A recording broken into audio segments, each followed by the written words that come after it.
大家好，我是芝麻开花。今天咱们来做一款深受大家喜欢的家庭版的萨拉米披萨。准备1杯多点大约40度的温水，加入1茶匙的白糖，1茶匙的酵母粉，搅拌一下，静置5分钟后再用。面盆里加入3杯的中筋面粉，加入盐、糖和橄榄油，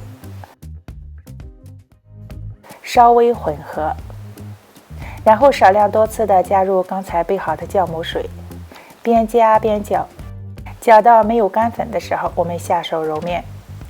这是一个不软不硬的，揉起来很舒服的面团，大约揉个1-2分钟，只要面团成型就可以了。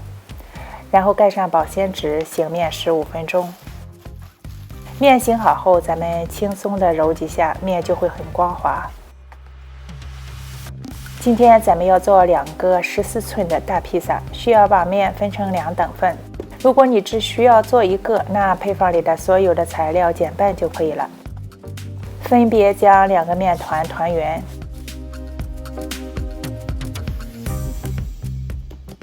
然后将面团放入抹了油的面盆里，表面也要抹点油，盖上保鲜纸，放到温暖的地方醒发2个小时。不想抹油的话，也可以撒些干面粉，这2种方面的方法都可以。下面我们来看看今天烤披萨用到的其他的原料。我准备了西红柿、蘑菇和洋葱，还有一点点的泡椒。肉的部分我准备的是现成的萨拉米香肠片。奶酪呢，我喜欢用成袋的奶酪丝，通常就是 mozzarella 和 cheddar 这2种。披萨酱我会用这种专门烤披萨的罐头酱，各大超市里都有，你也可以用西红柿酱加入自己喜欢的香料来调制。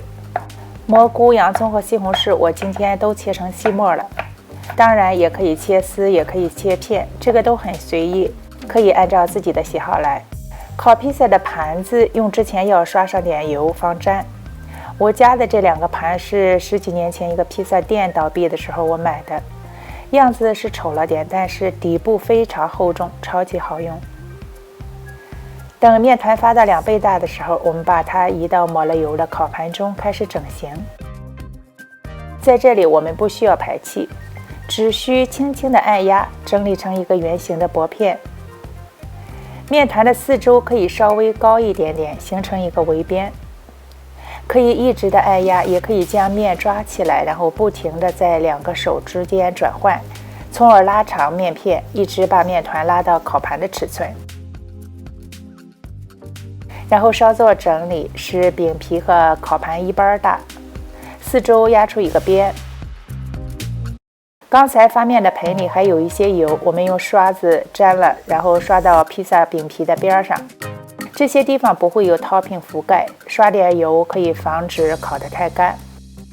披萨酱均匀的涂上1层，注意酱是有咸味的，不需要放太多。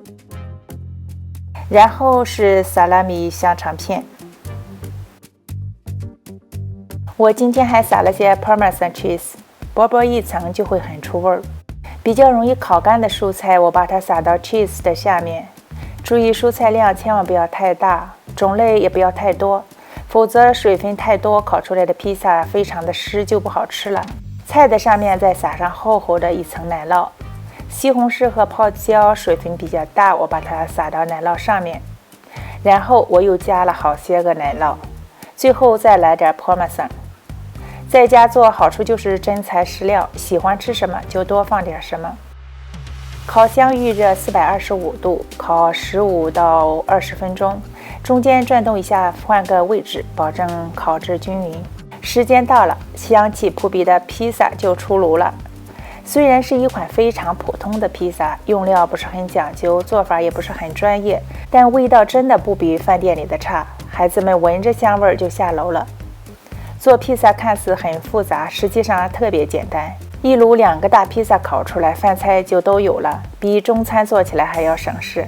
最难得是老人孩子全家都喜欢。那如果你也爱吃，不用费劲去买了，按照这个配方自己动手做起来，保证你在家就能轻松吃上美味披萨。谢谢大家收看，咱们下期再见。